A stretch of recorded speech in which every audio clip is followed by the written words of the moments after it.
Le valutazioni devono essere fatte sui numeri e non sulle sensazioni o così sulle opinioni che vengono espresse casualmente sulla stampa.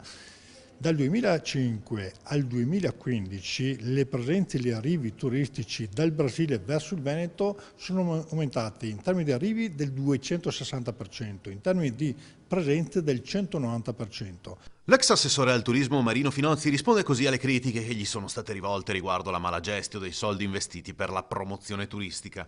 Nel mirino è finita la missione veneta in Brasile durante la precedente legislatura.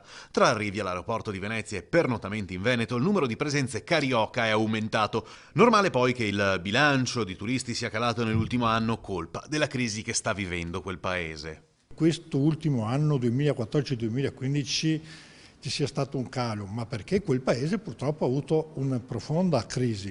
C'è un altro aspetto, in Brasile ci sono milioni di brasiliani che hanno la doppia cittadinanza perché sono di origini venete, quindi quando arrivano in Italia ovviamente usano il passaporto italiano e questo è un dato che noi non registriamo, quindi questi numeri sono tendenzialmente anche in difetto rispetto alla reale presenza. Si è parlato anche di risorse spese per organizzare manifestazioni sportive in Brasile. Finozzi nega qualsiasi tipo di sponsorizzazione. Quella notizia, come una falsa notizia, può diventare un caso politico.